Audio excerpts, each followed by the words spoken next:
जोहार।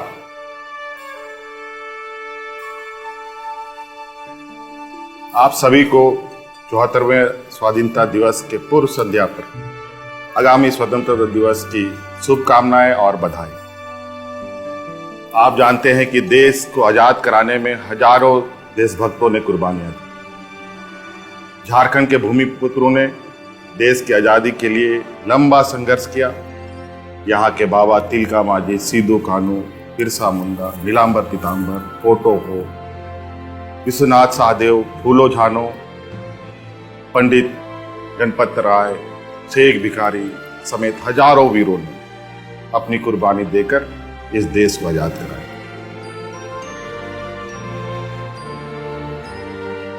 आजादी के बाद जब नए भारत निर्माण का दौर चल रहा है, इसमें भी झारखंड पीछे नहीं है। झारखंड के कोयले से देश को बिजली मिलती है। यहाँ के धरती से निकलने वाले लौह अयस्क से अनेकों इस्पात कंपनियां चलती हैं। झारखंड के श्रमिक भाई की मेहनत से अनेकों राज्यों के खेत लहलहाते हैं। यहाँ के मजदूर भाई महाराष्ट्र, गुजरात, दिल्ली में अपना योगदान दे रहे हैं।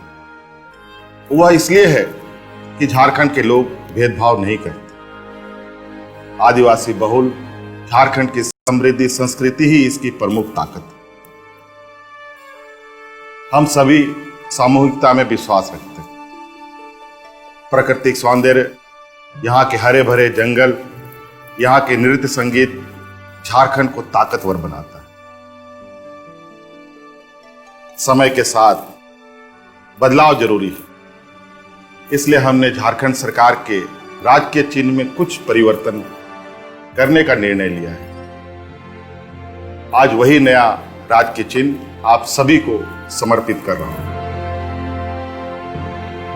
झारखंड की संस्कृति, यहाँ की जीवन शैली, यहाँ के पर्यावरण, यहाँ की ताकत को, यहाँ की खूबसूरती को यहाँ के नए राजकीय चिन्ह में किसी न किसी रूप में दिखाने का प्रयास हमने किया है। नया राजकीय चिन्ह चौकोर नहीं होगा, यह वृत्त का आकार होगा, यानी ये गोल दिखेगा। यह विकास का प्रतीक का सूचक है। जैसे पहिया लगातार घूमते हुए आगे बढ़ता है, झारखंड भी विकास के पथ पर आगे बढ़ता रहेगा।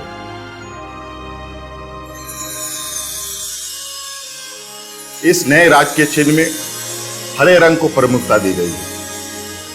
हरा रंग प्रकृति का सूचक है, झारखंड की हरियाली का प्रतीक है।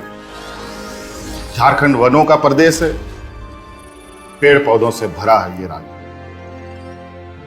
हरा रंग खुशहाली और समृद्धि का प्रतीक है, बेहतर पर्यावरण का प्रतीक है। नए राजकीय चिन्ह में पलाश के सुंदर फूल का उपयोग किया गया है। पलाश झारखंड का राजकीय फूल भी है। लाल रंग आग और क्रांति का प्रतीक है। वह यह बतलाता है कि झारखंड के लोगों में संघर्ष करने की अद्भुत क्षमता है। पलाश के फूल के नीचे का हिस्सा थोड़ा काला होता है, जो झारखंड की धरती के नीचे छिपे बहुमूल्य खनिज का सूचक है।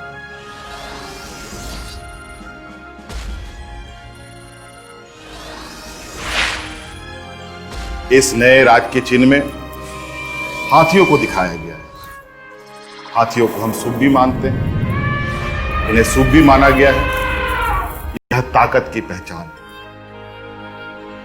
इससे झारखंड की असली ताकत को दिखाने का प्रयास किया गया।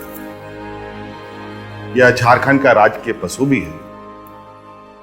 अपार ताकत होने के बावजूद हाथी अनुशासित होता है और तब तक किसी को नुकसान नहीं पहुंचाता जब तक उसके साथ कोई छेड़छाड़ नहीं हो। झारखंड के लोग भी अनुशासित हैं, दूसरे को नुकसान नहीं पहुंचाने वाले। लेकिन जब उनके साथ अन्याय होता है, अन्याय किया जाता है, तो संघर्ष करने से भी नहीं चूकते। इस राजकीय चिन्ह में झारखंड के श्रमिकों को, किसानों को, यहाँ के नृत्य शैली को, सामूहिक नृत्य को, दिखाया गया है। यह पूरे तौर पर झारखंड की संस्कृति से जुड़ा है। सामूहिकता झारखंड की ताकत, लय और ताल में यहाँ की लोग नृत्य करते हैं तो जंगल के पशु पक्षी भी झूमने लगे। नृत्य संगीत तो झारखंड के कण कण में समाया है। यह खुशी का प्रतीक है। उसी प्रकार यहाँ के श्रम शक्ति की खूबी को दिखाने का प्रयास किया। अशोक स्तंभ का राज के चिन्ह में इस्तेमाल किया गया। यह राष्ट्रीय प्रतीक है, राष्ट्रीय गौरव है।